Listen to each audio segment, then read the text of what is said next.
his question is, if the Buddha said that the Dhamma is very great and very profound, he compared it to the leaves in the leaves, is it? Leaves in the forest, is it? Then he said, in that case, how can the Dhamma be confined to the four Nikayas? You see? Now, to understand this, like to understand many things in the Dhamma, first you have to study the four Nikayas. When you understand the four Nikayas, then you will know for yourself. Basically, it's like this. Buddha is just a human being, just that he's enlightened. But even though our Buddha is enlightened, he's still very human, Sometimes he like to joke. Sometimes he can even appear like say the wrong words, say the wrong things. For example, there was one sutta. He came to a certain town. He had no place to stay. So his relative brought him to stay with one ascetic who was formerly his friend when he was practicing with the external ascetic. So when he went to stay with this ascetic, at night his relative came to visit him. This relative was a big man in that town of Kapilavatthu, a Sakyan, a very well-known Sakyan, a rich man and all that. So when he came to see the Buddha, then the Buddha taught him some Dhamma. Then the Buddha asked him a question. So the answer is either A or B. Okay? So the Buddha asked him a question. So when he was about to reply, this external ascetic, he thought he want to sort of, teach this, the Sakyan, the rich Sakyan, so as to be in his favor. So he told this Sakyan to reply, for example, A and B. He told this Sakyan to reply A. So when he told the Sakyan to reply A, the Buddha, I don't know whether jokingly or not, told the Sakyan to reply B. So after he thought for a while, he thought maybe his answer is wrong. So the Buddha said reply B. So he told the Sakyan, reply B. When the Buddha heard that, the Buddha said, reply A. So he thought for a while, maybe A is right. Then he told the Sakyan, reply A. Third time the Buddha said, reply B. Contradict him 3 times, So he malu, no face, every time he's wrong. So he felt so bad. That night, he took up all his things, packed and ran away.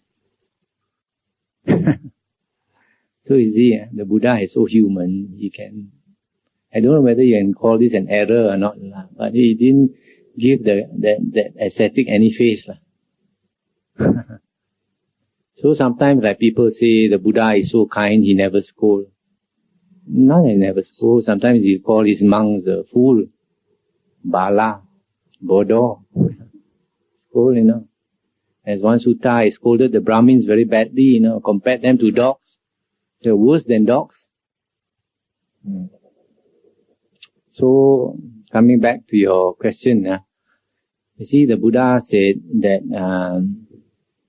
once he was asked, are all Buddhas the same? He said no.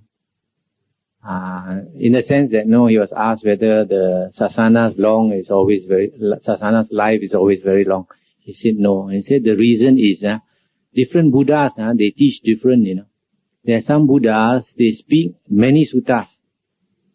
Like our Buddha is supposed to be one of the best, Sariputta said, you cannot find a higher Buddha than our Buddha.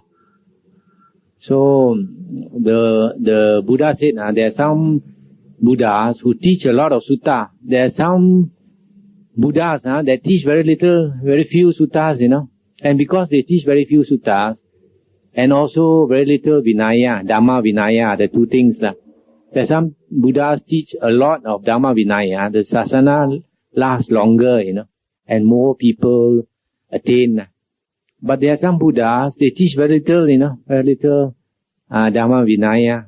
So the sasana does not last very long, and less people attain. Why? They are all humans, right? They're just like us. No two persons are the same. You cannot find two Buddhas exactly the same one. No.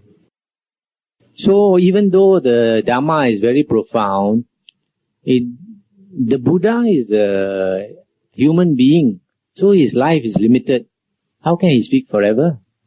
No. And also up to him how much he wants to speak. There is a sutta where Ananda asked the Buddha, he said, why is it, Lord? He said, sometimes people come, you speak to them. Some people come, you don't want to speak to them. Why? Then the Buddha said, I look at him now. If he comes, he is interested in the Dhamma, he is respectful, I say some words to him. Then if he listens, I say some more. If he don't listen, I keep quiet. If he asks me questions, I'll answer him some more. If he don't ask me questions, I keep quiet. And then if he is a person, he comes and hear Dhamma from me, he goes back, he doesn't practice. Next time he come, I won't speak to him. Won't teach him anything. See? So all depends. Buddha, he look at people and he teach. Dhamma is very precious, Don't simply give very easily. People don't respect. Sometimes you give too much Dhamma, people don't respect. You see, for example, when Buddhism first came to China, the first patriarch was supposed to be Bodhidharma. He was a very serious practicing monk. So his disciple, the first disciple who wanted to come and learn from him, they're supposed to be the second patriarch in China, asked him to teach Dhamma. He refused to teach. Asked Bodhidharma to teach. He thought, this fellow not fit for me to teach. I don't want to teach him. Then this fellow continued to press him so often. He said, I won't teach you until the white snow becomes red. And this fellow went to take a knife, cut his hand. The blood spilled all over the place. The snow became red. Then came to see Bodhidharma. Then he looked at him. This fellow really sincere. Then only he taught him Dhamma. Nowadays, you give too much Dhamma talk, people don't appreciate. Won't come also.